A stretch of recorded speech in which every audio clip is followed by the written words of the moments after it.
नमस्कार and I welcome you to world affairs. मैं हूं प्रशांत धवन। नाउ रिसेंटली बांग्लादेश से काफी डिस्टर्बिंग न्यूज आई है। दुर्गा पूजा के दौरान यहां पर लगातार अटैक्स हुए हैं ऑन द माइनॉरिटी कम्युनिटी। तो यहां पर आप देख पाओगे कम से कम 3 लोग मारे गए हैं और 60 लोग यहां पर इंजर्ड हुए हैं ड्यूरिंग दुर्गा पूजा सेलिब्रेशंस इन बांग्लादेश। यहाँ पर कई मुस्लिम कम्युनिटी के लोग भी थे, कई हिंदू कम्युनिटी के भी लोग थे यहाँ पर, मगर प्राइमरली यहाँ पर जो नुकसान हुआ है वो हिंदू कम्युनिटी को ही हुआ है।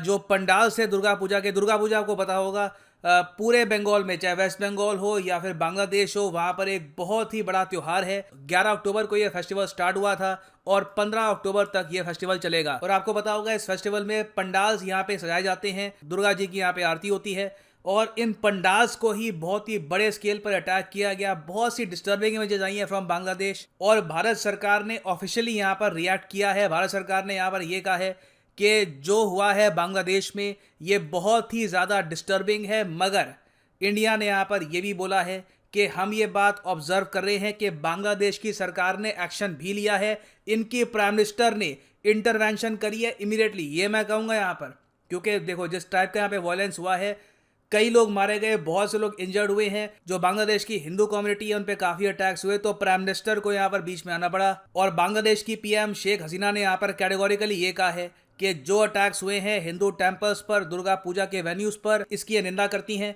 और जिन लोगों ने भी ये सब अटैक्स किए हैं इनको छोड़ा नहीं जाएगा। द इंसिडेंट्स इन कुमिला, जो यहाँ पे अटैक्स हुए हैं ये कुमिला में ही हुए हैं। जो भी यहाँ पर दोषी पाया गया उसको सजा होगी रिगार्डलेस ऑफ देयर रिलीजन। तो जो ये स्टेटमेंट है बाय बांग्लादेश पीएम, इसके बाद मैं कहूँगा सिचुएशन कुछ हद तक कंट्रोल में आई है। एक्चुअली ना सिर्फ स्टेटमेंट के बाद हमने ये भी देखा है कि बांग्लादेश ने इनके यहाँ जो पैरामिलिट्री ट्रूप्स होते हैं ये डिप्लॉय कर दिए हैं प्रोटेक्शन के लिए। तो अब काफी हद तक अटैक्स रुक गए हैं, मगर बीच में आप अगर देखो 12 अक्टूबर से लेकर 14 अक्टूबर तक बहुत से अटैक्स हुए हैं ऑन बांग्लादेश माइनॉरिटी कम्युनिटी। ना यहाँ पर आप पूछोगे वेट, सो बांग्लादेश में जगह है कुमिला और वहाँ पर जो हिंदू कम्युनिटी थी जो दुर्गा पूजा सेलिब्रेट कर रही थी उन पे लगातार अटैक हुए पिछले कुछ दिनों में। अब जाके अटैक रुके हैं, मगर ये अटैक हुए भी क्यों थे? ऐसा क्या हो गया यहाँ पर?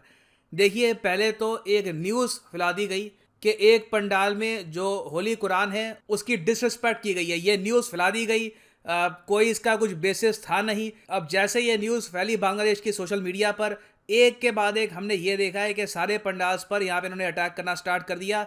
और वैसे आप अगर देखो तो हर साल जब दुर्गा पूजा सेलिब्रेट की जाती है बांग्लादेश में by the minority Hindu community, तो कुछ ना कुछ अटैक्स होते ही हैं, थोड़े बहुत अटैक्स होते हैं। काफ़ी बार पंडाल्स को डैमेज किया जाता है, मगर जो इस बार हुआ है कमिला में, जिस स्केल पे हुआ है, ऑलमोस्ट कोई भी पंडाल यहाँ पे बचा नहीं। इतने मैसिव स्केल पे अटैक बहुत ही लंबे समय से देखा नहीं गया था। और भारत सरकार के लिए देखो ये सिचुएशन काफी मुश्किल है डील करने के लिए, क्योंकि एक तरफ आप अगर देखें तो बांग्लादेश हमारे लिए काफी इंपॉर्टेंट कंट्री भी है। इनकी पीएम ओपनली सामने आ गई, इन्होंने ये कहा कि हम ये अटैक्स बर्दाश्त नहीं करेंगे। जिन लोगों ने अटैक्स किए हैं ये मुस्लिम कम्युनिटी को बिलोंग नहीं करते। हर कम्युनिटी में इस टाइप के लोग होते हैं जो अराजकता फैलाते हैं, और इन लोगों ने ये सब अटैक्स किए हैं।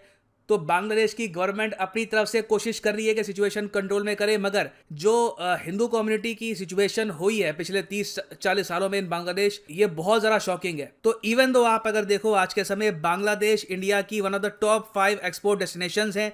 दोनों कंट्रीज का जो ट्रेड है ये $10 बिलियन के भी ऊपर पहुंच चुका है। और बहुत ही जल्द इंडिया और बांग्लादेश एक इकोनॉमिक पैक्ट भी साइन करने वाले हैं। जी हाँ, CEPA बहुत ही जल्द साइन किया जाएगा बिटवीन इंडिया एंड बांग्लादेश। इससे पॉसिबिलिटी है कि दोनों कंट्रीज का ट्रेड जंप करके 15 से लेकर $20 बिलियन भी हो सकता है in the coming few years. और इतना ही नहीं है, इंडिया एक बहुत ही बड़ा सोर्स है फॉरेन डायरेक्ट इन्वेस्टमेंट का टू बांग्लादेश। और फ्यूचर में अनुमान ये लगाया जा रहा है कि 2023 तक टोटल इंडिया की जो फॉरेन डायरेक्ट इन्वेस्टमेंट है इन बांग्लादेश ये $9 बिलियन से भी ऊपर होने वाली है। और उसके अलावा भी आप अगर देखो तो काफी बार जब पाकिस्तान इंडिया को टारगेट करने की कोशिश करता है ऑर्गेनाइजेशन ऑफ इस्लामिक कोऑपरेशन में, वहां पर काफी बार मालदीव्स और बांग्लादेश की सरकार इंडिया के डिफेंस में आती है। तो बांग्लादेश को आप अगर देखोगे तो बहुत सारे गुड पॉइंट्स भी है, मगर ये बात भी हमको देखनी होगी कि सरकार यहाँ पे जो बोलती है कि हम एक्शन लेंगे और हम कुछ कर रहे हैं, क्या ग्राउंड पे इसका कुछ इम्पैक्ट होता है? क्योंकि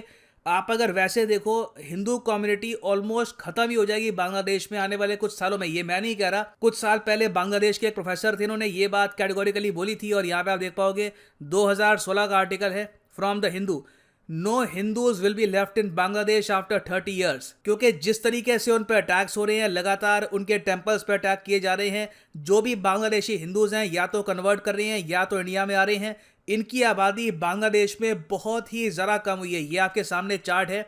1940 में बांग्लादेश की टोटल आबादी का 28% थे यहाँ पर हिंदूज।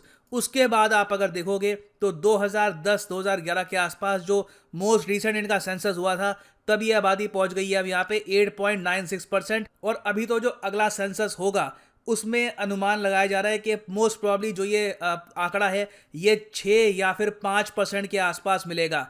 तो एक बहुत ही ज़्यादा बड़ा फॉल आया है। और देखो 6 और 5% जब कम्युनिटी बच जाती है तो उस कम्युनिटी को एक्चुअली पॉपुलेशन में ढूंढना भी मुश्किल हो जाता है, मगर फिर भी उनको ढूंढ ढूंढ के अटैक किए जाते हैं। इस जो छोटी सी परसेंटेज है इसको भी ख़त्म करने की कोशिश की जा रही है। तो this is a very alarming situation.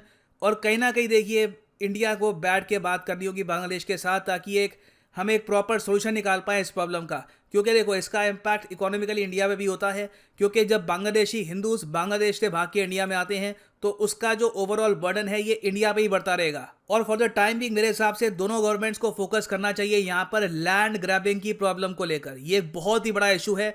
Basically क्या है कि बांग्लादेश में कुछ रेडिकल संगठन है, वो लोग क्या करते हैं, जो माइनॉरिटी कम्युनिटी है, चाहे हिंदूज हो क्रिश्चियंस हो खैर ना के बराबर ही बचे हैं, ज़्यादातर जो हिंदूज हो उनका लैंड ग्रैब कर लेते हैं, ज़मीन हथिया लेंगे और कहेंगे कि तुम भागो यहाँ से जाओ। उसके पीछे उनकी ग्रीड भी होती है। उनको लगता है कि माइनॉरिटी कम्युनिटी है, इनकी कोई सुनेगा भी नहीं, इनकी ज़मीन यहाँ पे हड़प लो, उससे भी उनका फायदा मिलता है। और सिंस हिंदू कम्युनिटी के लोग होते हैं तो आप कह लीजिए सॉफ्ट टारगेट होते हैं इन बांग्लादेश। तो रिसेंटली जब लॉकडाउन लगा था बांग्लादेश में, बहुत ही बड़े स्केल पर जो माइनॉरिटी कम्युनिटी है उनका लैंड ग्रैब हुआ था, अबडक्शन किए गए काफ़ी जगह।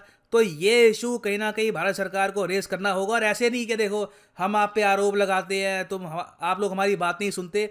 ऑब्वियसली हमें बातचीत करनी होगी एक सोल्यूशन ढूंढने के पर्सपेक्टिव से कि कैसे जो ये प्रॉब्लम बांग्लादेश में एग्जिस्ट करती है इसका हम समाधान निकाल सकते हैं, किस तरीके से इंडिया हेल्प कर सकता है बांग्लादेशी गवर्नमेंट की to protect the Hindu minority in Bangladesh. और फाइनली मैं आप सबसे ये कहूँगा कि जब भी ये न्यूज़ सामने आती है तब कभी भी रिएक्शन के बेसिस पर खराब लैंग्वेज का यूज मत करना किसी कंट्री के अगेंस्ट, किसी रिलीजियस माइनॉरिटी के अगेंस्ट। आप लोग अपनी कंट्री के रिप्रेजेंटेटिव्स होते हैं ऑनलाइन, तो हमेशा जो अपनी लैंग्वेज है उसको कंट्रोल में रखिए। हाँ, डिबेट करिए वो अलग बात है, मगर कभी भी फाउल लैंग्वेज का, खराब लैंग्वेज का इस्तेमाल मत करा करिए।